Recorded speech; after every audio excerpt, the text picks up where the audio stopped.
महाभारत सर्वांना माहीत आहे. महाभारताचं युद्ध म्हणजे काय आपलं भारत पाकिस्तान सारखं युद्ध नाही. धर्माचं फार मोठं युद्ध होतं. तुम्ही म्हटलं ना तिसरं महायुद्ध, ते सुद्धा त्या पुढे कमी पडेल. एवढं मोठं धर्माचं महायुद्ध म्हणजे महाभारत.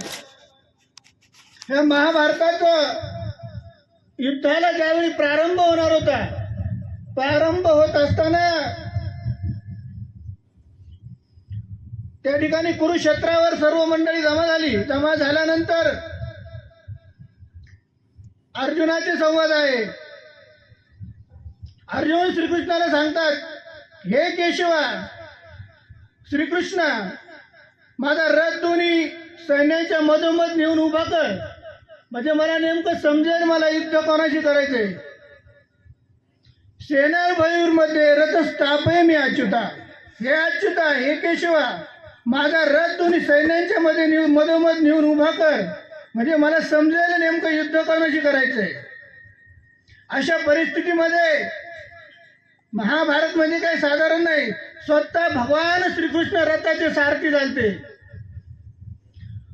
स्वतः हनुमंतरायाच्या रूपाने भगवान शंकर त्या रथाच्या ध्वजावर होते. अशा या भयंकर महायुद्ध, धर्माचं युद्ध, या धर्माच्या युद्धासाठी सर्व सैन्य कौरव पांडवांचं सज्ज झालेलं आहे. त्यातल्या त्यात श्रीकृष्णाने दोन्ही सैन्यांच्या मध्ये नेऊन अर्जुनाचा रथ उभा केलेला आहे. अशा परिस्थितीमध्ये जेव्हा समोर अर्जुनाने पाहिलं, अर्जुन भावनाविवश झाले. त्यांच्या मनामध्ये क्षत्रिय धर्म ते विसरून गेले आणि त्यांच्या मनामध्ये आलं, कारण त्यांनी समोर पाहिलं होतं, आपण ज्यांच्या बरोबर युद्ध करणार आहोत ना, ते माझेच भाऊ आहेत, चुलते आहेत, माझे सगळे सोयरे आहेत. नवे नवे ज्यांनी मला ही धनुर्विद्या दिली ना, ज्यांनी माझं आयुष्य जीवन मरणाचा प्रश्न सोडवला असेल, असे सद्गुरू भीष्माचार्य सुद्धा माझ्या समोर आहेत. आणि अशा परिस्थितीमध्ये अर्जुनाने ज्या वेळेला पाहिलं, भावना विवश झाले. अर्जुन रडायला लागले, अक्षरशः दाय मोकळून रडायला लागले आणि लाज काढले अक्षरशः. भगवान श्रीकृष्णाची त्या ठिकाणी त्यांनी सांगितलं, हे भगवंत, आम्ही अज्ञानी जीव आहोत, पण तू सर्वज्ञ आहे, सर्वव्यापी आहे. तुला तरी कळायला पाहिजे, तू कोणाबरोबर मला युद्ध करायला सांगतोय. अरे ज्यांच्या बरोबर मला युद्ध करायचंय ना, आणि हे युद्ध करून मला जे राज्य मिळवायचंय, या रक्ताने भरलेलं राज्य मिळवण्यापेक्षा मी संन्यास घेईल, भिक्षा मागून खाईल, पण हे राज्य मला नको. असं अर्जुनाच्या मनामध्ये भावना विवश होऊन असं संन्यास उत्पन्न झाल्यानंतर श्रीकृष्णाला त्यांना समजून सांगण्याची वेळ आली. अर्जुना, क्षत्रिय हा तुझा धर्म आहे आणि तुला युद्ध करावंच लागेल. पण अर्जुन म्हणतो, अरे तेव्हा तुला लाज तरी वाटली पाहिजे, कोणाबरोबर युद्ध करायला सांगतोय तुम्हाला. या माझ्या सगळ्या शहरांना मारून, या आप्त नातेवाईकांना मारून जर मला राज्य मिळणार असेल, तर त्या राज्याचा तरी काय अर्थ आहे. त्या ठिकाणी दोघांचा संवाद सुरू असताना, आणि हा दोघांचा संवाद म्हणजेच गीता आहे. गीता म्हणजे जगातील सर्वात श्रेष्ठ शास्त्र. जन्मापासून मृत्यूपर्यंत, नवे नवे मृत्यूनंतरचा सर्व प्रवास, जगावं कसं, मरावं कसं, सर्व आपली गीता सांगते. आपल्या हिंदू धर्मासारखा श्रेष्ठ धर्म जगाच्या पाठीवर कुठेही मिळणार नाही. अशा या श्रेष्ठ हिंदू धर्माचा हा श्रेष्ठ ग्रंथ, अशी ही गीता. आणि या गीतेच्या 8व्या अध्यायातील 5व्या क्रमांकाचा श्लोक असं समजून सांगता नीतिशास्त्र सांगता इथपर्यंत 8व्या अध्यायापर्यंत श्रीकृष्ण अर्जुनाचा संवाद आलेला आहे. आणि श्रीकृष्ण अर्जुनाचा संवाद आल्यानंतर त्या ठिकाणी संवाद करत असताना सहजच अर्जुनाला प्रश्न पडला, देवा तू म्हणतो बरोबर आहे, युद्ध केलं पाहिजे, शेवटी धर्माच्या रक्षणासाठी मला धनुष्यबाण हे उचलावंच लागेल, त्यात शंका नाही. पण जेव्हा मी हे माझे भाऊ असतील, गुरुबंधू असतील, गुरु असतील, यांना सर्वांना मारेल, मारल्यानंतर राजपाटावर बसेल, परंतु या कुलस्त्रिया विधवा होतील, यांचं काय करायचं? बरं, गेलेल्या जीवांना मुक्ती मिळेल का त्या ठिकाणी? जर आपल्या पूर्वज गेल्यानंतर त्या ठिकाणी जर आपण हे विधी केले नाही, पिंडदानाचे वगैरे जर विधी केले नाही, तर जाणाऱ्या जीवात्म्याला मुक्ती मिळत नाही असं गरुड पुराण सांगतं. तर मग एवढ्या सर्वांचा संहार केल्यानंतर यांचं पिंडदान कोण करेल? यांना मुक्ती कशी मिळेल? तर त्याचं उत्तर श्रीकृष्ण अर्जुनाला देतात. तर पूर्वी भागवतातलं एक उदाहरण तुम्हाला मी सांगेन. स्वतः पंडुराजा, जे भीम आहे, अर्जुन आहे, नकुल, सहदेव आहे, यांचे वडील पंडुराजा, यांना सुद्धा नरकात जावं लागलं. नरकात होते, नरकात काही त्यांच्या पूर्वसंचितामुळे नरकात होते. असंच नारद मुनी फिरत फिरत फिरत, नारद मुनी म्हणजे सगळीकडे अलाउड होतं त्यांना, कुठेही जाणं, कुठल्याही ठिकाणी जायला त्यांना परवानगी. असेच नारद मुनी एकदा फिरत फिरत नरकामध्ये गेले. त्या ठिकाणी गेल्यानंतर त्यांना पंडुराजा भेटले. पंडुराजा भेटल्यानंतर पंडुराजाने विनंती केली की बाबा रे, मला याच्यातून मुक्ती पाहिजे, माझा रथ या ठिकाणीच अडकलेला आहे, काय करावं लागेल? पंडुराजांनी नारद मुनींना विनंती केली. पिंडदान तर वगैरे करून झाले, पण तरीही मी इथंच आहे, मग मला काय करावं लागेल म्हणजे मुक्ती मिळेल? त्यावेळेला महर्षी नारदांनी सांगितलं, बाबा रे, तुझ्या मुलांना नामयज्ञ करावा लागेल, मोठा यज्ञ करावा लागेल, त्यानंतर त्या यज्ञाच्या बळावर तुला मुक्ती मिळू शकते. मग ठरल्याप्रमाणे निरोप घेऊन नारद मुनी त्या ठिकाणी हस्तिनापूरमध्ये आले. हा निरोप सांगितल्यानंतर त्या ठिकाणी फार मोठा महायज्ञ करण्यात आला. कथा सर्वांना माहीत आहे. सांगून आपला फारसा वेळ मी घेणार नाही. स्वतः भगवान श्रीकृष्णाने पत्रावळी उचलण्याचं काम ज्या ठिकाणी केलं, असा महायज्ञ करण्यात आला. आणि त्या महायज्ञाच्या बळावर त्या ठिकाणी त्या धर्मराजाला मुक्ती मिळाली. तो होता सत्ययुगाचा काळ. दिवसेंदिवस माणसाचं आयुष्य कमी होत चाललंय. सत्ययुगामध्ये तपसाधना ही भगवंताने सांगितलेली होती मुक्तीसाठी. त्यानंतर द्वापार युगामध्ये होम हवन यज्ञ वगैरे सांगितले, कारण त्यावेळी माणसाला तेवढं आयुष्य होतं, त्या सगळ्या गोष्टी करणं शक्य होतं. परंतु कलियुगामध्ये एवढं माणसाला आयुष्य नाही आहे. या मोजक्या आयुष्यामध्ये, या मोजक्या वेळेमध्ये आपल्याला परमार्थ साध्य करायचा आहे. गेल्यानंतर त्याचं काम मुलं बाळं करतीलच, परंतु जिवंत असताना आपल्या जीवनाचं जर सोनं करायचं असेल, आपलं जीवन जर धन्य करायचं असेल, तर जन्मापासून मृत्यूपर्यंतचा प्रवास श्रीकृष्ण अर्जुनाला सांगतात, बाबा रे, हे कलियुग जेव्हा येईल ना, त्यावेळी हे नामयज्ञ किंवा 12-12 वर्षे तपश्चर्या करणं या गोष्टी शक्य नाही. म्हणून त्यांना नामयज्ञ करायला सांगितला, नामाचा यज्ञ करायला सांगितला. म्हणजे उठता बसता चालता बोलता भगवंताचं नामस्मरण करायला सांगितलं.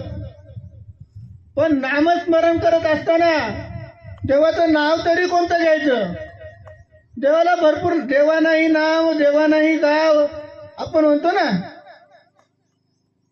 जे गुह्य नाम आहे, ते गुह्य नाम आपल्याला प्रथमतः सद्गुरूच्या कृपेने माहिती करून घ्यावं लागेल, तरच तुमचं जीवन सुफळ झाल्याशिवाय राहणार नाही. आता या ठिकाणी आपला श्लोक आहे, अंतकालेचे मामेव स्मरणमुक्ता कलेवरम यत प्रयातीस मत भावा यत नाश्यत्री संशया. श्रीकृष्ण अर्जुनाला सांगतात, हे बाबा रे, जर जीवाला मुक्ती पाहिजे असेल तर काय करावं लागेल? जेव्हा अंतकाळ येईल ना, जेव्हा शेवटचा काळ येईल, जेव्हा तुम्ही मरणाच्या दारावर असेल, त्यावेळी तुम्ही जर मला शरण आले, जर तुम्ही माझ्या नामाचं चिंतन केलं, तर तुम्हाला मुक्ती मिळाल्याशिवाय राहणार नाही, यात कुठल्याही प्रकारचा संशय नाही. हा झाला श्लोकाचा सरळ सरळ असा अर्थ. तर मग मायबापांनो, मला सांगा, ज्यावेळी एखादा मनुष्य मृत्यूच्या दारात असतो त्यावेळी तो कसा नाम घेऊ शकतो, कसा घेऊ शकतो? तुम्ही बघा, कुठलाही व्यक्ती असेल ज्या वेळेला मरणाच्या दारात असतो त्यावेळी त्याला एक एक एक एक अवयव निकमी होतो. सुरुवातीला हातांचा जीव जातो, डॉक्टर येतो, नाडी तपासून पाहतो, नाडी बंद झाली, डोळे जातात, नंतर मग चिमटा घेऊन पाहतो माणूस, त्वचेची पण स्पर्शक्रिया नष्ट होते. हे सर्व करत असताना बघा, आपण मग हाक मारून पाहतो, बाबा बाबा काहीतरी बोला ना. बाबा काहीच बोलत नाही. त्यावेळी बाबाचे कान पण निकामी झालेले असतात, परंतु बाबा समोरून चेहरा पाहून हावभाव ओळखतो आणि बाबा असं मान डोलावतो, फक्त असं काहीतरी सांगण्याचा प्रयत्न करतो, पण बोलता येत नाही, वाचा पण जाते, एक एक एक एक एक अवयव निकामी होतो. मग अशा वेळी जर एक एक अवयव निकामी झाला तर तुम्ही भगवंताचं नामस्मरण करणार तरी कसं? फार मोठा पडलेला प्रश्न आहे.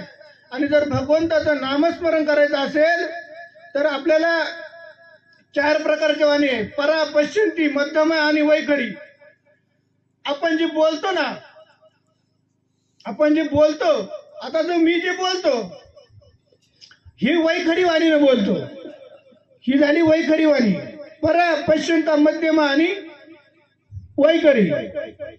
आणि बघा, एखादा मनुष्य चाललेला असतो, रस्त्याने चाललेला असतो, आपण समोरून जातो, तो आपल्या मनातल्या मनात काहीतरी पुटपुटत असतो, आपल्याला ऐकू येतं का? अजिबात ऐकू येत नाही.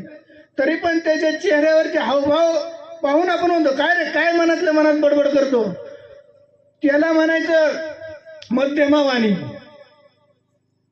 जोपर्यंत आपलं शरीर आहे, मुळात हे नश्वर आहे, हे आपण नाहीच आहोत, पण याच्या नादी लागून आपण आयुष्याचं वाटोळं करून घेतलेलं आहे अक्षरशः. मध्यमा वाणी झाली, ह्या 2 वाणी सुरू असतात. आणि बघा, तिसरी वाणी ती पश्चंती. ही पश्चंती वाणी पण शेवटच्या श्वासापर्यंत सुरू असते. बघा, जेव्हा बाबा पडलेले असतात, एक एक अवयव निकामी होतो, आणि हा अवयव निकामी झाल्यानंतर आपण म्हणतो ना, बाबा बोला, काय सांगायचं तुम्हाला, नक्की बोला. बाबांना बोलता येत नाही, पण हावभावावरून आपण ओळखतो. ती झाली पश्चंती. आणि शेवटची जी वाणी आहे परावाणी, ही परावाणी खोलावं लागते. ती भगवंताच्या नामचिंतनाने सतत सतत सतत सतत सतत भगवंताचं नामचिंतन करून ही परावाणी खोलली जाते. मग पराहुनी परते घर ते राहू निरंतर. तुम्ही बघा,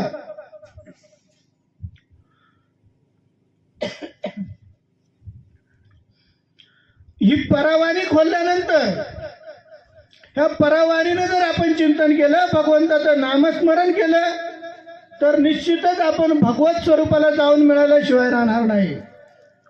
त्याची फार मोठी क्रिया आहे. त्याच्यासाठी सद्गुरूला शरण जावं लागेल.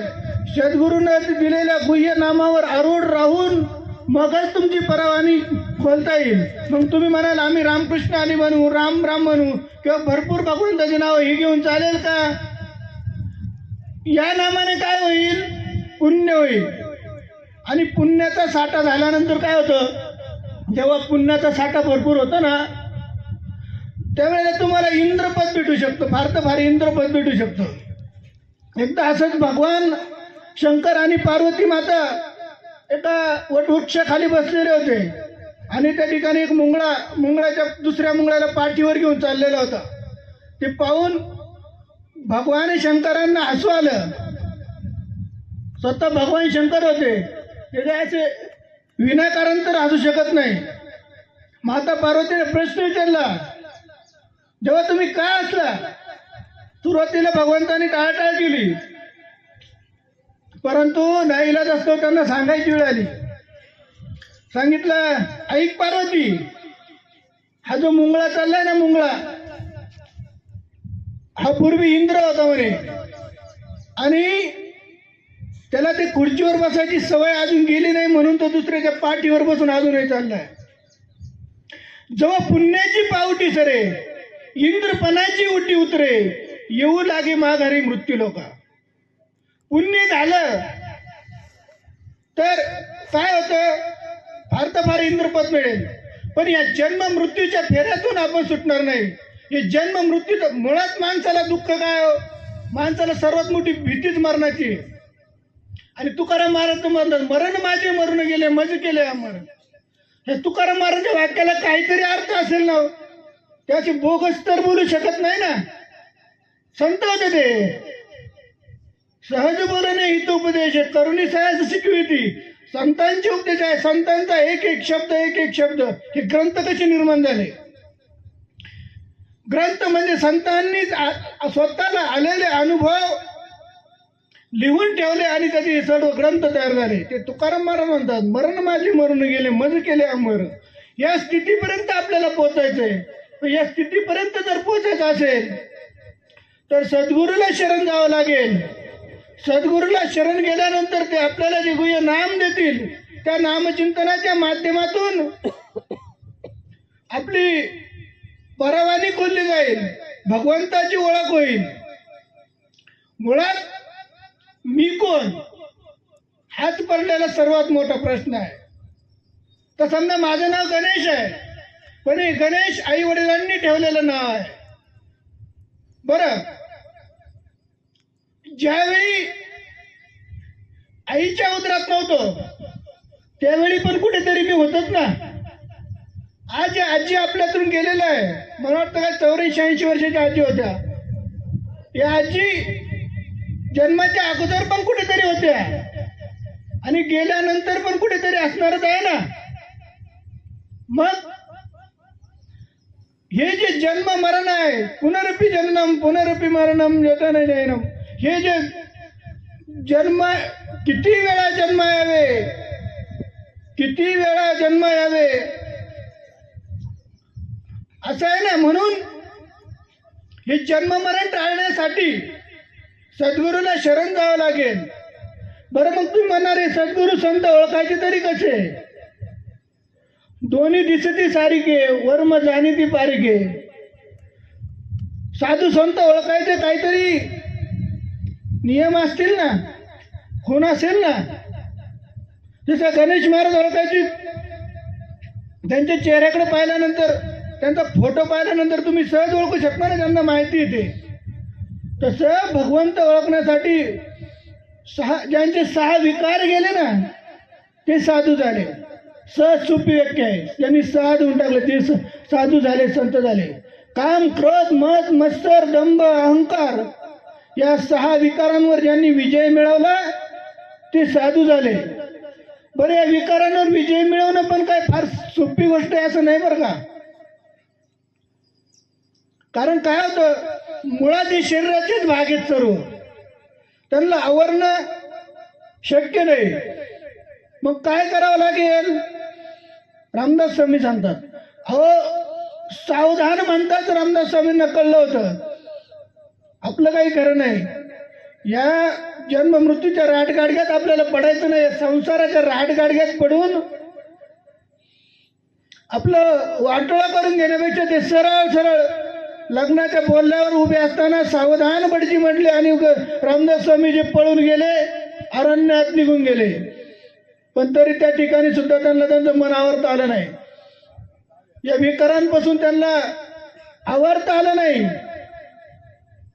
मग रामदास स्वामी सतत मनाला उपदेश करायचा, रे मना नको रे मना क्रोध हा खेदकारी, नको रे मना दंभ नाना विकारी. रामदास स्वामींचे श्लोक आहेत. हे श्लोक जे तयार झाले ना, रामदास स्वामी आपल्याला मनाला सांगायचे, नको रे बाबा असं नको करू, असं कर, असं नको करू, असं कर. पुन्हा पुन्हा पुन्हा पुन्हा मनाला उपदेश करायचं. पण मन काय आवरायला तयार नव्हतं. आणि हे करता करता करता एवढे मनाचे श्लोक तयार झाले. तर मग आपल्यासारखे सामान्य माणसाचं काय, मन आवारणं शक्य नाही. तुम्हाला सगळ्यांना अनुभव आहे. मग करायचं काय? मन मग कुणीकडे सैरा फायरा धावून द्यायचं का? जरी एखाद्या ठिकाणी मन गेलं तरी मी परवानगी देणार नाही, पण हरकत नाही. पण किमान आपले अवयव तरी तिथपर्यंत जाऊन द्यायचे नाहीत, हे आपल्या हातात आहे. मन गेलं तर त्याला आपण आवरू शकत नाही. पण एक गोष्ट आहे बरं का, मनाला आपण मार्गी लावू शकतो, वळवू शकतो. काय असतं, एखादं काम करत असताना ते काम आपल्याला करायचं नाही ना, मग त्यासाठी दुसऱ्या कामात आपण त्याला मार्गी लावू शकतो. मनाचंही तसंच आहे. जर आपण त्याला वाईट गोष्टीमध्ये आवरू शकत नाही ना, मग त्याला भगवंताच्या नामचिंतनामध्ये, भगवंताच्या नामस्मरणामध्ये मार्गी लावायचे. आणि जेव्हा तुम्ही मनाला भगवंताच्या नामचिंतनामध्ये मार्गी लावणार ना, त्यावेळेला तुमच्या मनात येणारे वाईट विचार आपोआप निघून जातील. आपोआप सगळे विचार त्या ठिकाणी नष्ट होतील. साधू संतांनी हेच केलं. तुम्ही बघा, 6 विकार तुम्हाला सांगत होतो: काम, क्रोध, मद, मत्सर, दंभ, अहंकार. अहो स्वतः तुकाराम महाराज होते. असाच प्रसंग आहे. भंडारा डोंगरावर ज्यावेळी तुकाराम महाराज तपश्चर्यासाठी बसले होते, नामचिंतनासाठी बसले होते, त्या काळच्या धर्म मार्तंडांना बघवलं नाही. चांगली गोष्ट सहजासहजी लोकांना पचत नाही. तुकाराम महाराजांच्या बाबतीतही तसंच झालं. काही केलं तुकाराम महाराज ऐकत नाही. मग तुकाराम महाराजांचं एक सुंदर स्त्री पाठवण्यात आली त्या ठिकाणी भंडारा डोंगरावर. जेव्हा ही सुंदर स्त्री तुकाराम महाराजांपुढे उभी राहिली, काम इच्छा व्यक्त केली, त्यावेळी तुकाराम महाराजांचे शब्द आहे: जाईव तू माते न करी सायस, आम्ही विष्णुदास तैश नाही. त्याच्यातले नाही आम्ही विष्णुदास. ही संस्कृती आहे आपली. छत्रपती शिवाजी महाराजांनी सुद्धा ही शिकवण दिली आपल्याला. कल्याणच्या सुभेदारांची सून ज्यावेळी छत्रपती शिवाजी महाराजांच्या समोर हजर करण्यात आली, कल्याणची लूट करून मावळे ज्यावेळी छत्रपती शिवरायांच्या समोर आले आणि शिवरायांना सांगितलं, महाराज तुमच्यासाठी खास नजराणा आणलाय. महाराज म्हणले, दाखव काय. पडदा उघडला गेला. महाराजांनी समोर पाहिलं, एक 20-22 वर्षाची तरुण आणि सुंदर अशी लावण्यवती स्त्री महाराजांच्या समोर उभी करण्यात आली. आणि ही गोष्ट ज्यावेळी महाराजांनी पाहिली, महाराजांची तळपायाची आग मस्तकावर गेली. अतिशय रागाने लालबंद झाले महाराज. आणि त्याच सरशी त्या सरदाराचे हात छाटण्यात आले, ज्या हाताने त्या स्त्रीला तिथपर्यंत आणण्यात आलं होतं. आणि सांगितलं, महाराष्ट्राच्या मातीत आपण जन्माला आलो आहोत. साधू संतांची भूमी आहे. तुकाराम महाराजांनी सांगितलंय, जाईव माते न करी सायस, आम्ही विष्णुदास आईचे नाही. आणि हे काम करताना तुम्हाला काही वाटलं नाही का? राग अनावर झाला महाराजांनी. त्या मावळ्यांना तर शिक्षा दिलीच, पण त्या मातेची खाना नारळाने ओटी भरून पुन्हा त्या कल्याणच्या सुभेदारांच्या ताब्यात सुपूर्द करण्यात आली. ही आपली संस्कृती आहे, हिंदू धर्माची संस्कृती आहे, शिवाजी महाराजांची शिकवण आहे. आणि मग अशा परिस्थितीमध्ये या कामावर विजय तरी कसा मिळवणार? करणार तरी काय? मन तर जातंय, त्याला मार्गी लावावं लागेल. मग तुकाराम महाराजांनी काय केलं? आळवलं भगवंतांना, हे चिदान देगा देवा तुझा विसरण व्हावा, गुण गाईन आवडी हीच माझी सर्व जोडी. म्हणजे मुळात काम म्हणजे काय समजून घ्या, काम म्हणजे इच्छा. आणि वाईट इच्छा नको म्हटल्यावर चांगल्या इच्छा मनामध्ये आल्या पाहिजे. म्हणून भगवंताचं नामचिंतन एवढीच माझ्या मनामध्ये इच्छा राहो अशी तुकाराम महाराजांनी विनंती केली आणि आपल्या कामावर विजय मिळवला. हा झाला काम. आता आपल्या जीवाचा सर्वात मोठा दुसरा शत्रू असेल तर काय? क्रोध. क्रोधाचं पण तसंच आहे. संत एकनाथ महाराजांचं वाङ्मय जर आपण बघितलं तर एकनाथ महाराज सांगतात, असाच एकनाथ महाराजांच्या जीवनावरती प्रसंग आहे.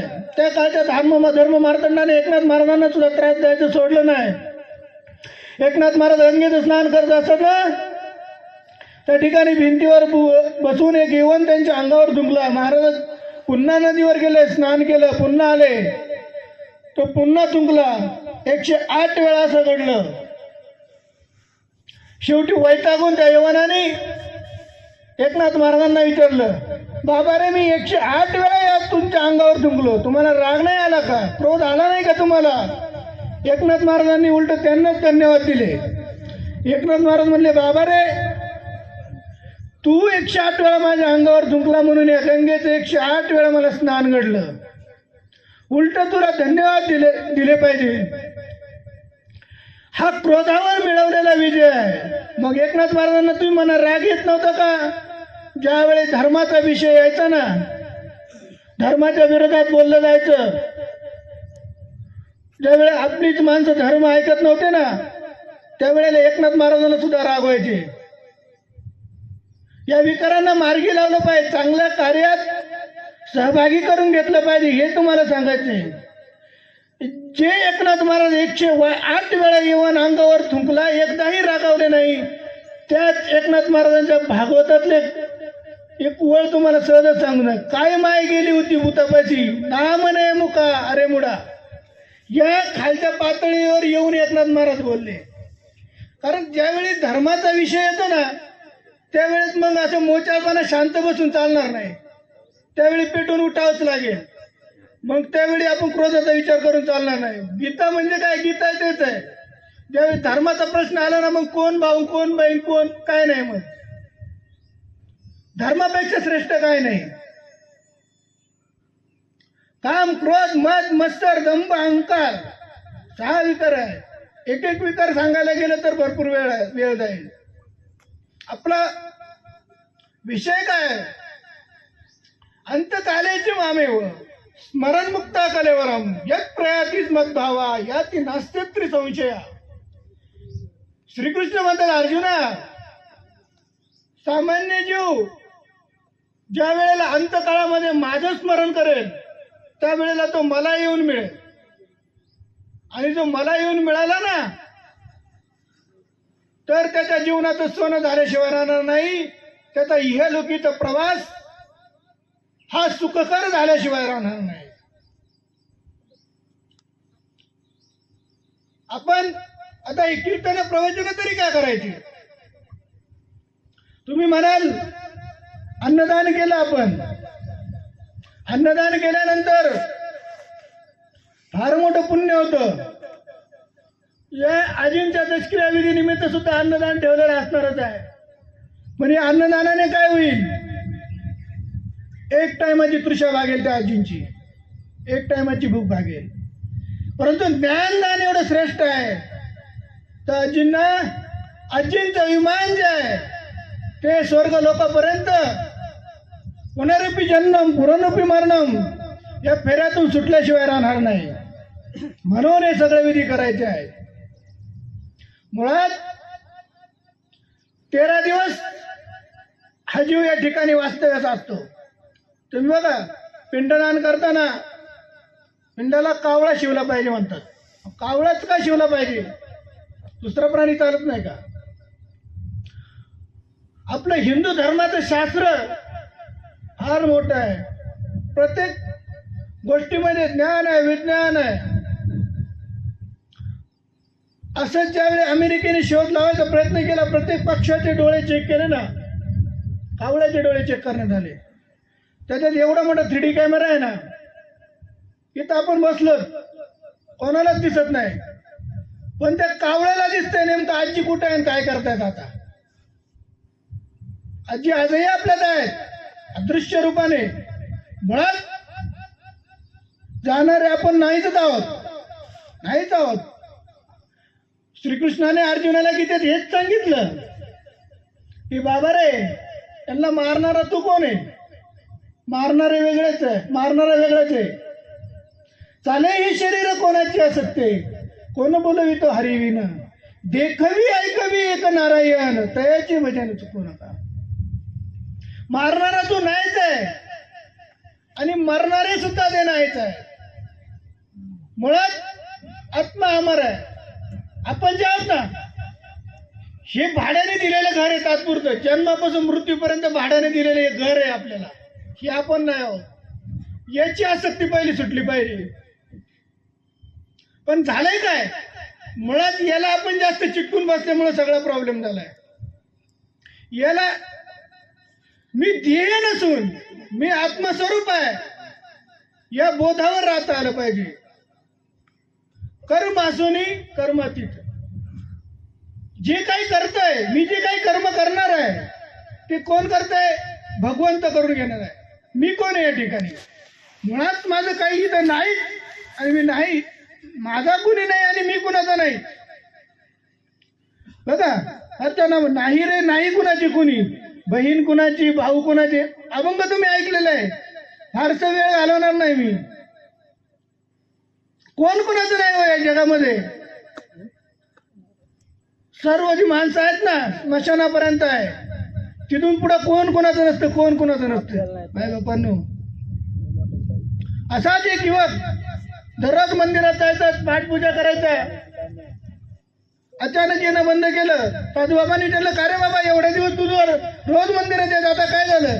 ते म्हणतात, काय सांगू महाराज, लग्न झालं, लेकरं बाळ झाली, माझ्यावर प्रेम करणारी खूप माणसं आहे. म्हटलं मला आता यायला वेळच भेटत नाही.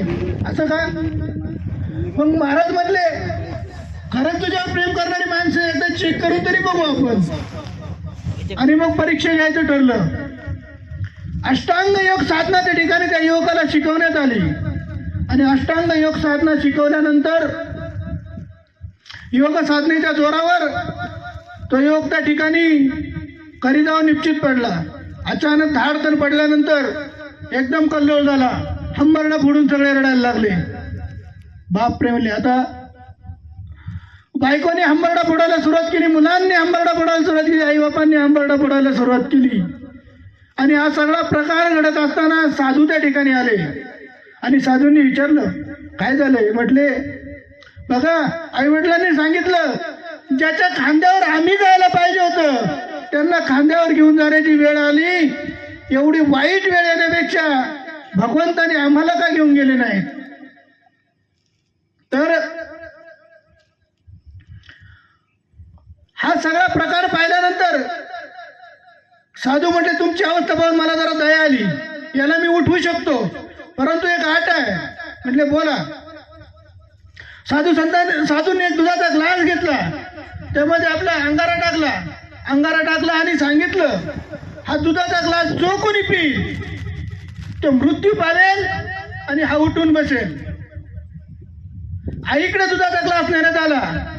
आईने सांगितलं, बाबा घेतला असता म्हणे, परंतु या वृद्धापकाळात या बाबांना पाहायला कोण नाही.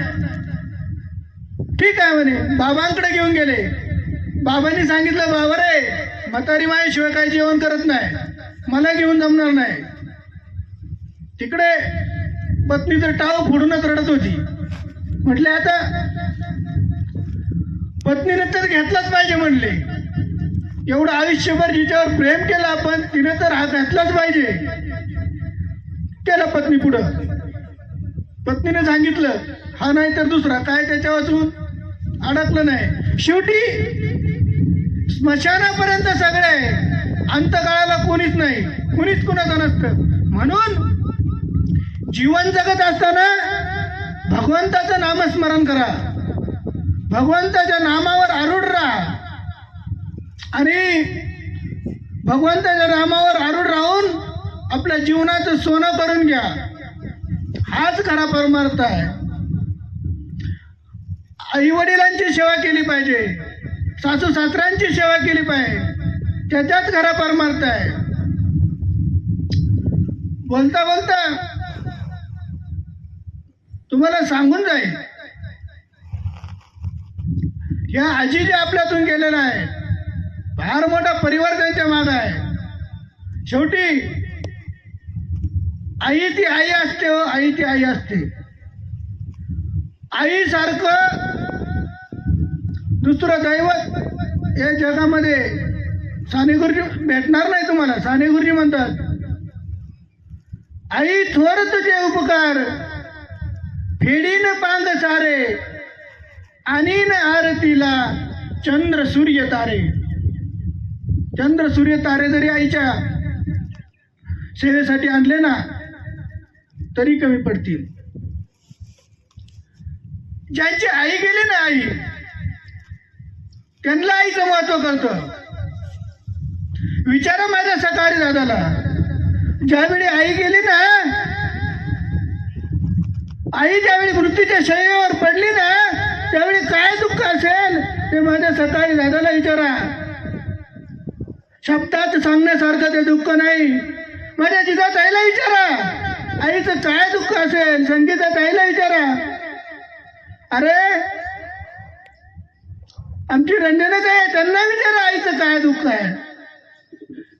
ज्यावेळी दिवाळीचा सण असतो ना, माझ्या सकाळी दादाने कितीही भारी साडी घेऊ द्या, अगदी जरी काठीची कितीही महागातली साडी घेऊ द्या, किती छान छान खायला देऊ द्या, त्या भाषणला किती छान छान कपडे घेऊ द्या, परंतु आईचं हृदय, आई आई ती आई असते. मग मायबापांना आई ती आई असते. ती आई कधी काळी पिशवीतून हात घालते आणि 400-200 रुपयाची नोट काढून त्या लेकीच्या हातावर ठेवते ना, ते प्रेम फार वेगळं असतं. ज्या वेळेला लेकीची नातवंड माहेरी येतात ना, मामाच्या घरी येतात ना,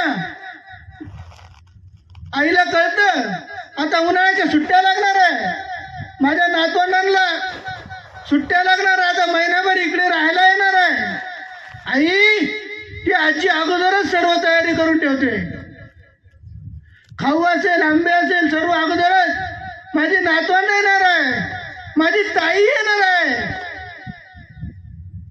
खडगांची संपत्ती असू द्या ताईच्या घरी, कितीही श्रीमंत असू द्या ताई, परंतु आई ती आईच असते.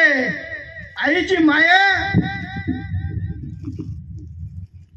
माया पुन्हा मिळणार नाही. आज या कुटुंबातली आई गेलेली आहे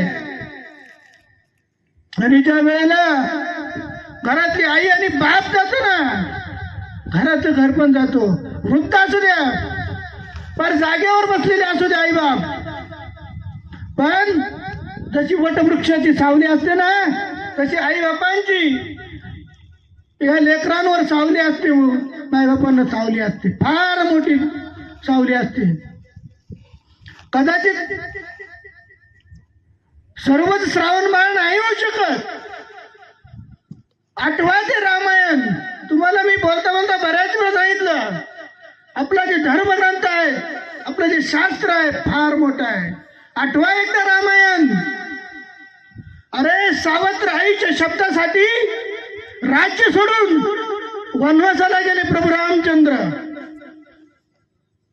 आपण काय करतोय? बापाचं वचन मोडू नाही आणि आईला दिलेल्या इच्छेसाठी राज्याभिषेक होणार होता, तो राज्याभिषेक सोडून वनवासाला निघून गेले. ही आपली संस्कृती आहे. नवे नवे आठवा छत्रपती शिवाजी महाराज, अरे आईच्या शब्दासाठी आणि बापाच्या अपमानाचा बदला घ्यायचा म्हणून हे स्वराज्य उभं केलं गेलं. आठवा ते आई, आठवा ते बाप. कविता सगळेजण आई माझा मायेचा सागर, सर्वांनी कविता ऐकलेली आहे. सांगून फारसा वेळ घेतणार नाही मी, आपला टाइम संपलेला आहे. अशा या आईंना आमची आत्या तुळसाबाई सीताराम शिंदे यांना जाऊन 10 दिवस झालेला आहे. त्यांचा इहलोकीचा प्रवास सुखकर हो अशी ईश्वरचरणी प्रार्थना करेन. अंतकालेच मामेव स्मरणमुक्ता कलेवरम यत् प्रयाती स्मत्तावा यत् नास्त्यत्री संशया. श्रीकृष्ण अर्जुनाला सांगतात, अंतकाळाला मला येऊन मिळा. तुमच्या जीवनाचं सोनं झाल्याशिवाय राहणार नाही. बोलण्यासारखं भरपूर आहे. अजूनही आई या विषयावर बोलायचं होतं, पण वेळ संपलेली आहे. म्हणून या ठिकाणी सेवा मी आटोपती घेतो आणि सेवेला पूर्ण विराम देतो. बोलता बोलता जर काही चूक झाली असेल तर मोठ्या अंतकरणाने मला माफ करा. तुमचं लेकरू समजून माफ करा. बोलिले लेकुरे वेडे वाकुडी उत्तरे करा क्षमा अपराध. महाराज तुम्ही सिद्ध. साळुंकी मंजुळ बोलत असे वाणी शिकविता धनी वेगळाची. फोडीने भंडार धण्याचा हमाल त्याचा मी हमाल भारवाही. हे माझं नाही. जे काही चुकीचं असेल ते माझ्या बुद्धीचा दोष समजून मुदार अंतकरणाने तुम्ही बाप मला माफ करा. आणि जे बरोबर असेल ते नक्की घरी घेऊन जाऊन आत्मसात करा. जे काही बरोबर आहे ते माझे सद्गुरू नामदेव महाराज बिलाडे आप्पा यांचं आहे, ते बरोबर न्या आणि आपल्या जीवनाचं सोनं करून घ्या. एवढं बोलून या ठिकाणी सेवेला पूर्ण विराम देत आहे. पुंडलिक वरदाडी विठ्ठल श्री ज्ञानदेव तुकाराम पंढरीनाथ भगवान की जय. माऊली ज्ञानेश्वर महाराज की जय.